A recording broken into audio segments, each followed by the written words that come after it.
Welcome to episode 4 of Whispers of the Jungle with OK, Ojas, and Krupa inside Maharashtra's most mysterious tiger reserve. When people think of tiger reserves in Maharashtra, what is the first place that generally comes in our mind? Tadoba? Yes, you are absolutely right. It comes in my mind too. But little did I know, hidden deep in the rugged Sahyadri Mountains, there's a tiger comeback story happening right now. And this is not just about one tiger. This is politics, conservation, relocation missions, mountains, jungles, dominant males, and tigresses traveling 900 kilometers. Today, we're talking about Sahyadri Tiger Reserve and the rise of legends like Senapati, Subedar, Baji, Tara, Chanda, and Hirkani. So, where exactly is Sahyadri Tiger Reserve? So, the Sahyadri Tiger Reserve is located in the western part of Maharashtra, which is the completely opposite direction of where Tadoba is. And it is spread across multiple districts like Satara, Sangli, Kolhapur, and Ratnagiri. It is predominantly very dense, so expect a lot of rainfall, a lot of waterfalls, making this landscape be one of the toughest landscapes for tigers. So wait, is Sahyadri Tiger Reserve the same as a Chandoli National Park? You are right and you are partially wrong as well. Sahyadri Tiger Reserve is a larger protected tiger reserve which includes Chandoli National Park and Koina Wildlife Sanctuary. So the Chandoli National Park is located towards the southern part of the reserve and the Koina Wildlife Sanctuary is located towards the northern part. Both together form what we know today as the core of the Sahyadri Tiger Reserve. Okay, so what next? Why were tigers brought back? Um, Historically, Sahyadris always had tigers, but the population kept on declining due to the usual suspects hunting, habitat pressure, fragmentation, and most importantly, the core issue with the Sahyadri Tiger Reserve was there was a low breeding population of these tigers. Um, so forest was there, prey was there, but not enough breeding tigers? Exactly, you've hit the spot. So let me explain. Sahyadri Tiger Reserve had occasional dispersing males, meaning males would venture out from their comfort zones and their known territories in order to establish their own broader territories, right? Every male, it's the nature of male tigers. But while there were males, the park lacked a stable tigress population. So, in absence of tigresses, there is no breeding happening. Without females, there's no future tiger population. Which is why a lot of key institutions came together and sort of took up this mission, like the Maharashtra Forest Department, the Wildlife Institute of India, and I think big credit also goes to the on field Sahyadri Tiger Reserve officials and conservation teams. Okay, so now this is where it gets cinematic. Yes, so let's start with I think one of the most important pieces of this entire rebuild project, Tigress Chanda. So, Chanda, who was brought in from the Tadobandari Tiger Reserve, traveled over 900 kilometers to the Sahyadris from Tadoba. And I think before they could release her into the wild, they did what is generally called a soft release, where they acclimatize the tigress to the forest, track her behavior, see if her hormones and her stress levels are in order before the field director and the ground field team they take the call that the tiger is ready to be released. So they radio collared her and they started their monitoring.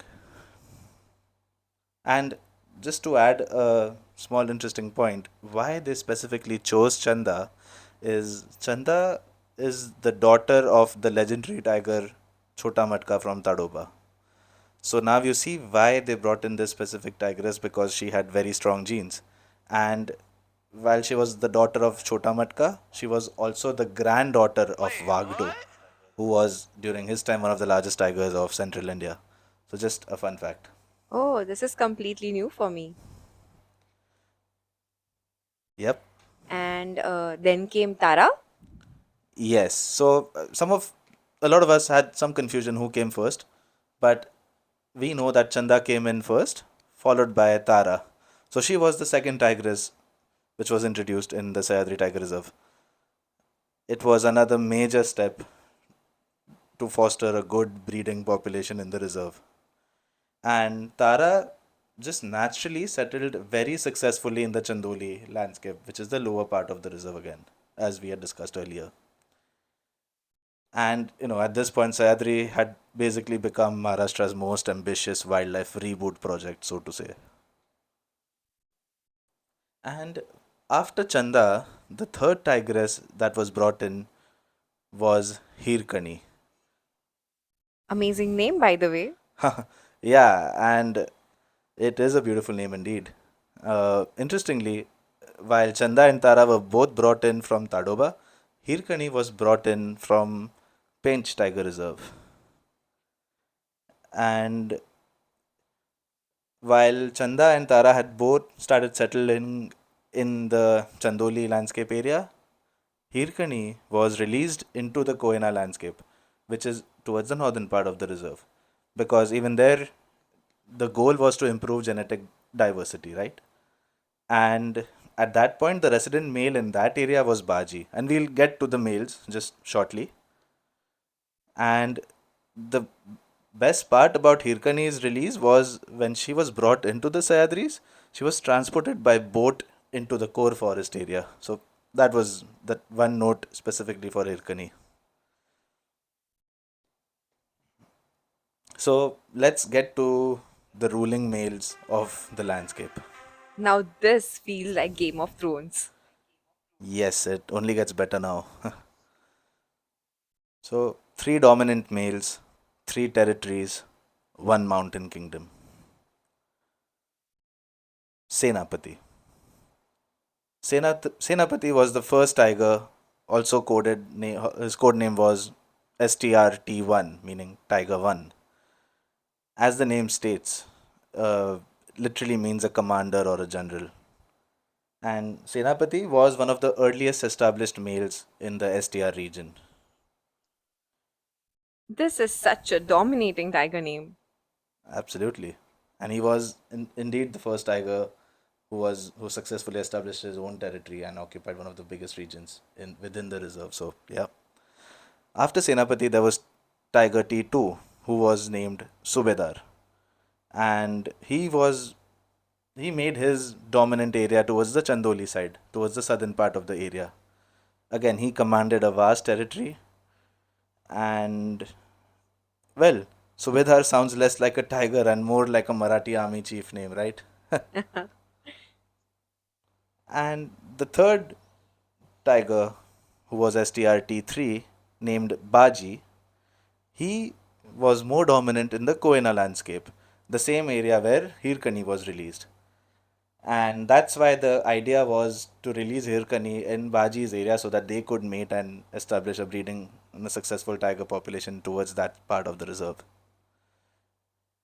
And compared to Senapati and Subedar, Baji was slightly younger in age. So basically, nobody casually walks into Baji's area. Yes, he was extremely dominant in his area, but you can say he was always playing second fiddle to Senapati and Subedar. They were more dominant in nature and more commanding. In fact, they even tried to battle Subedar to claim territories. Both Baji and Subedar, they tried to battle Senapati, but none of them could claim what was Senapati's, you can say, the biggest territory of the region. So yeah. So, in general, tigers are extremely territorial in nature. Males defend huge ranges, huge territories, and females establish smaller territories within those broader territories of the males. And there's a section which overlaps between the males and the female, that's where a bulk of this breeding happens. So, this is basically wildlife geopolitics. Exactly. So, to just summarize the way how these males are placed, Senapati and Subedar occupy the Chandoli side of the reserve, and Baji occupies by and large the Koena side. Hirkani, as of now, is likely in Baji's landscape towards the northern part of the region. Every tiger in Sahyadri currently sounds like a Maratha warrior. Yep, that is true. So, let's talk about the landscape itself of the Sahyadri Tiger Reserve.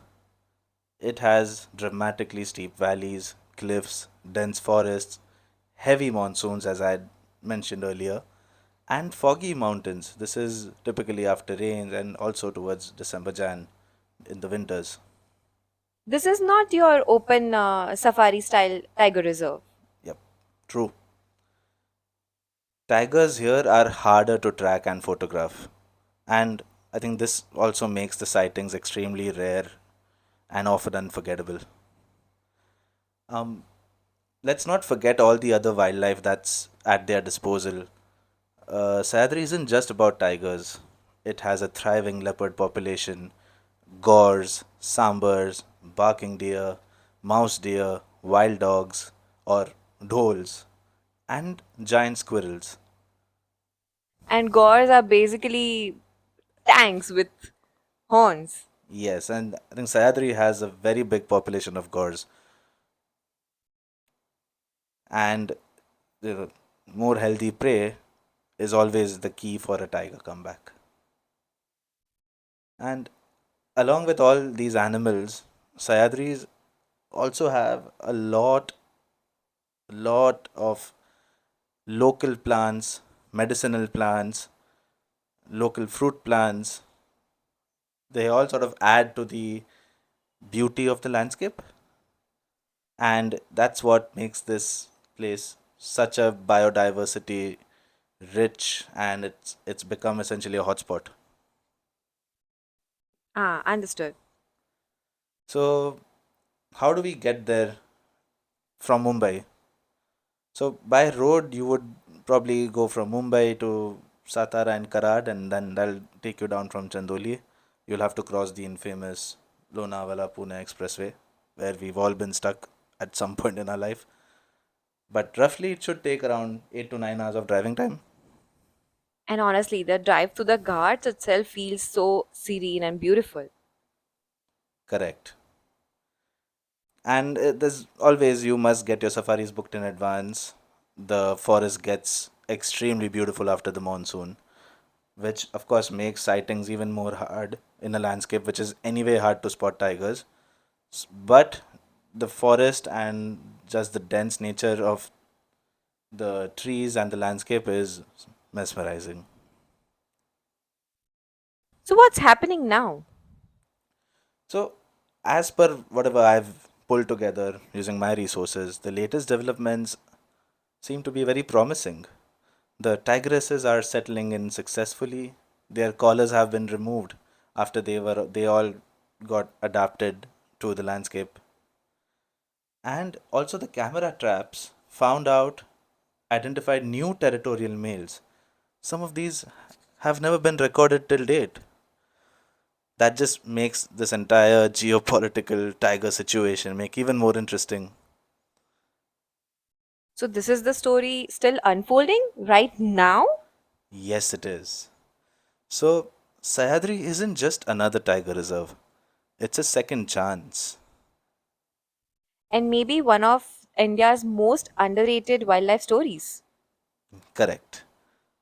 So, the real question is, in 10 years, could Sahyadri become Maharashtra's next great tiger landscape?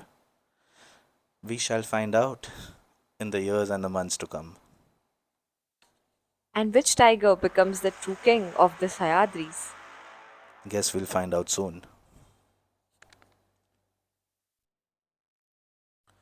If you like what you're seeing, and if you like whatever we've been putting across, please do give us a like, subscribe to our channel, and share this with others who would be keen to know more about the Indian forests. Join the journey. Thank you.